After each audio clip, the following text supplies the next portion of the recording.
Let's bring in writer and broadcaster Esther Krakue joining us from the UK. Esther, this is a shocker. He is a disgrace. What more can the royal family do? They obviously want him to hide from public sight forever.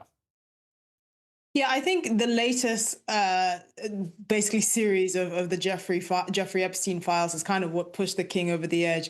And I'm sure he's kind of slowly losing his mind because they wish the scandal would go away. But obviously the complete lack of judgment by the Yorkses, so Sarah Ferguson and the prince formerly known as Andrew, has just kind of made this much worse. I mean, I would say this latest entrancement has shown actually the greed of Sarah Ferguson. But on Prince Andrew, there was a picture that is now circulating of him on all fours hovering over a woman that we don't know, that is not moving.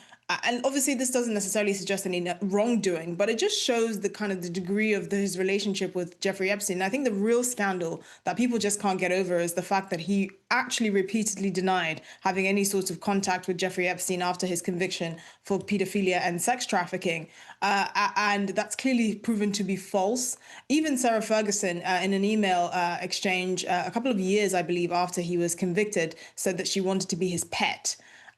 So clearly this is not someone who had disavowed this man until they actually had a public falling out, I think in 2011, where they severed the ties completely. See, some of these Sarah Ferguson emails are pretty disturbing too. It seems that she's aware, at least, of the role of girls and beautiful women in all of this. She seems to be encouraging and even offering up people.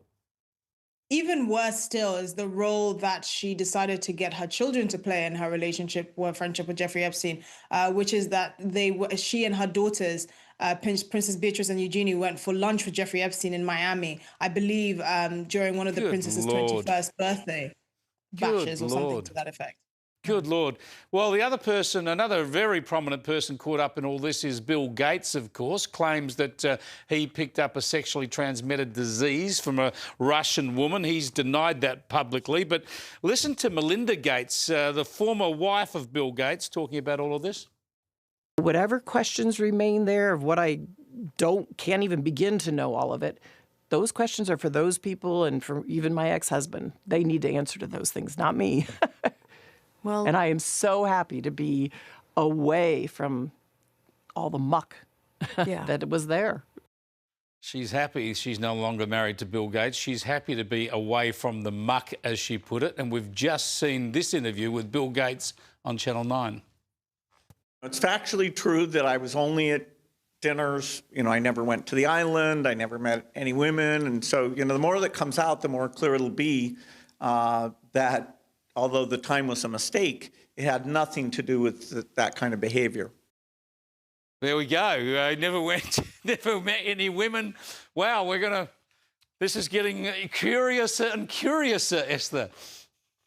Yes, it is. And unfortunately for Bill Gates, now he has to probably deal with the insinuation, at least for many people, that Melinda chose to divorce him and get herself out of that world, also because of his association or his tenuous links, which he denies, with Jeffrey Epstein. I mean, the allegation that he presumably got an STD from a Russian prostitute that was associated with Jeffrey Epstein was actually written in a note by Jeffrey Epstein to himself.